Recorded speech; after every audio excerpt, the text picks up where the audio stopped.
match boards at the front that lend the appearance of stone, the dentile work in the gables, a new chimney in the 1840s, and the quadrifoils and immense design.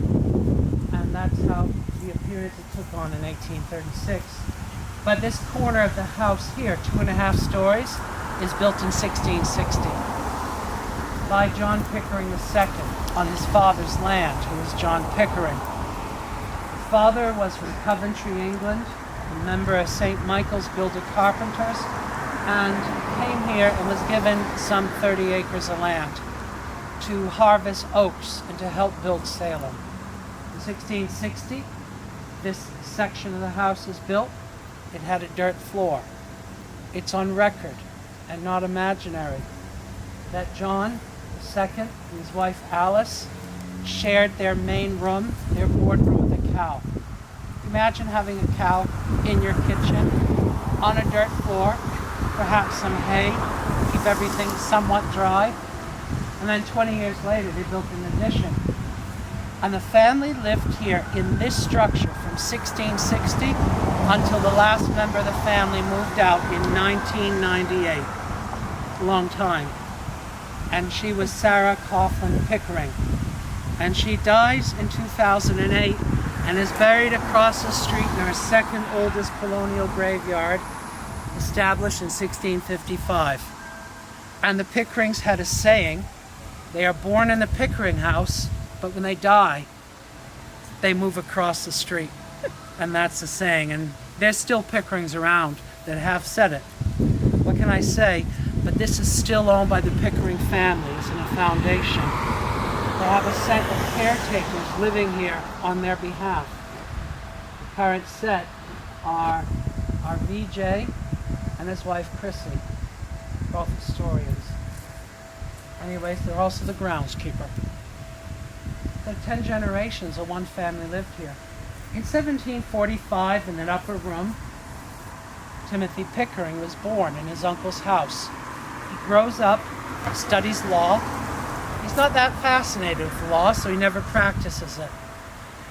He's worried he won't find a pretty wife, so he takes dance lessons from an international dance instructor who comes to Salem from Spain, and he learns how to dance. He finds a wife prior to the American Revolution. He marries, and he is gone for much of the Revolution as a general, much to the dismay of his wife, who was alone with child and without her husband. Timothy Pickering made a lot of contributions. One of the contributions he did make, and there's so many, and I guess I have to choose one. He delays the American Revolution by 6 weeks. You've heard of Lexington and Concord, the shot heard around the world, the beginning of the American Revolution at the Old North Bridge, and a British regiment had come to collect our gunpowder and guns and weapons. Well, that happened 6 weeks before here in Salem. It was February 26. And the 64th Regiment from an island off of Boston, half of it, 220 men, arrived to Marblehead, a town adjacent, and quietly marched through town. They did draw attention. They were Irish and Portuguese fishermen in the water fishing that Sunday morning who noticed the redcoats, or as they called them, the lobsterbacks, coming to shore. That entire portion of the regiment made their way to Salem, and when they came to this area, they asked people who were loyalists to the king if they knew where there were cannon hidden and gunpowder, and they were directed to our very own North Bridge. We had one too, fairly generic name for a bridge. They come up to the bridge, and it was no surprise. A group of men who had been in a tavern drinking that morning, highly intoxicated perhaps, encouraged, brave, armed, raised the drawbridge so the regulars couldn't pass. And according to an account that's 80 years later, and who knows if it's all completely true, but close enough, the men sat upon the raised bridge like chickens in a hen house and taunted the regulars. Alexander Leslie, the colonel of the British regiment, the 64th, he made his announcement. He made his announcement, "Make way in the King's Road!" And an old man teetered forth who was intoxicated, "I didn't see the king here building this road." And that's how it went for 2 hours. There was a Captain Felt. Captain Felt was interesting. He was on the Salem side. He stood next to Colonel Leslie, the British officer, the whole time. Never left his side.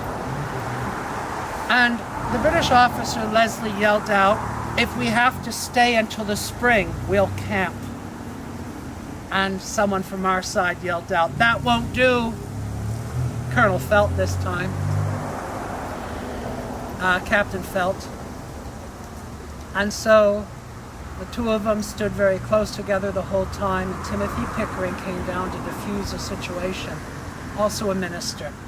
The minister was a loyalist, and people told him to go back to church.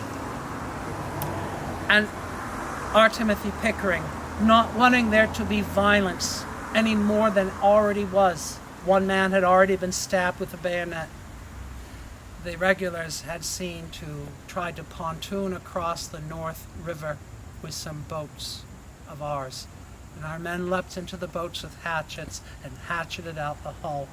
And I won't do it because it's obscene, but one Mr. Witcher on our side, in an act of bravado, lifted his shirt up and bared his chest to the regulars and let out a guttural "ugh." And one of the regulars pierced him with a bayonet.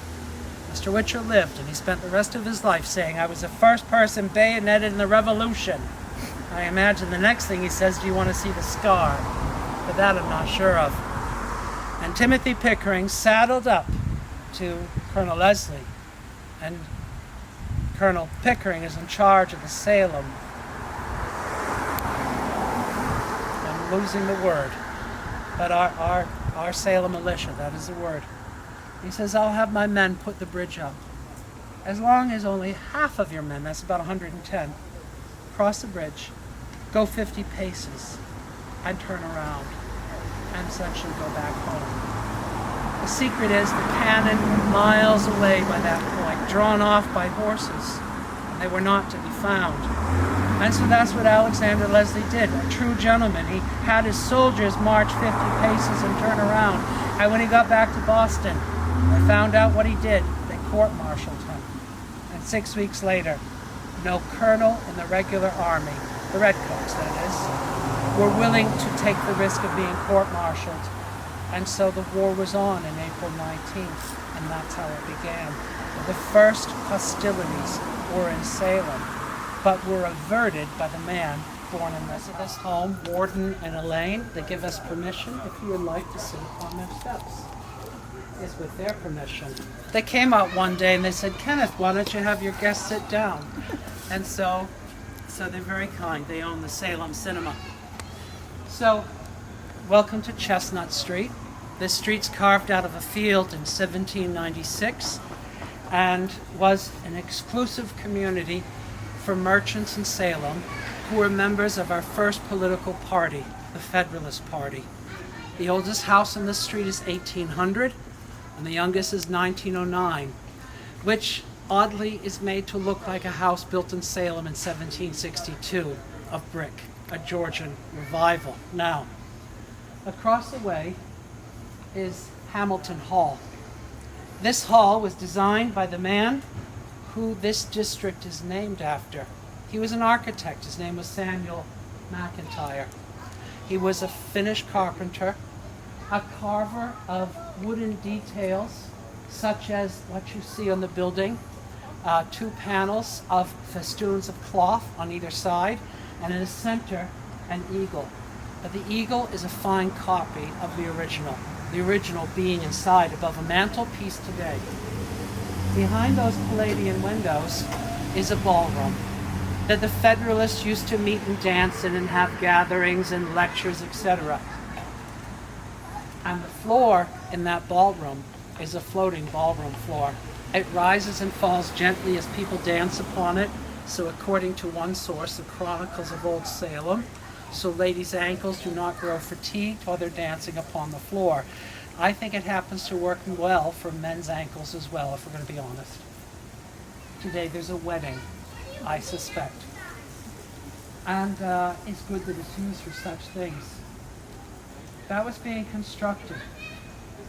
And the architect, of course, Samuel McIntyre, who's also the designer of the street and in many ways the neighborhood. And then General Alexander Hamilton was murdered in a duel with the Vice President, Aaron Burr. Andrew Hamilton, Alexander, he was in a duel and he chose to waste his shot and not fire it at the body of Aaron Burr. And once he discharged that shot, wasted it, Aaron Burr shot at Hamilton. He claims that he was not trying to hit Hamilton, but he did, and he fatally wounded him, and he died. And so as this building was nearing completion, the people on this street, some of whom would have known Alexander Hamilton, they being Federalists, named their assembly hall after their beloved friend. And so that's the name it bears today. Okay. Many things happened. Hello. I like your lunchbox. Many things happened in this location. I want you to know it's a stop on the Underground Railway. There was a caretaker, John Ramond, who was Dutch, Jewish, and African, and his wife, Nancy Lennox Ramond, who in fact was a fancy cake baker, an African-American woman from Boston. They married and they had a number of children. And he was a caretaker of this hall for 60 years. Being an interracial family and being proud, being Salem citizens, taxpayers, they always acted that way. And they hosted fugitive slaves who were leaving south and going to Canada for hospitality and food inside that building. I don't know how public that was. It might have been under the noses of the people who lived here, but it did happen. In 1824, August 31st, now just a little more than 200 years ago, we just passed the anniversary days ago, the Marquis de Lafayette, the last surviving Major General of the American Revolution, came to Salem on his farewell tour. He'd been a young man, he'd been at a dinner party, and at the dinner party was a relative of King George III, who at the party was disparaging the Americans. And so what would the young Frenchman do? Privilege? He decided to like what the English hated. That's always the way, I think. Whatever the French love, the English hate, and vice versa. And so the young man offered his services up. You can come through as, I'm not special, come on through. I always feel that way. You're welcome. And the young man offered his services to the Continental Congress.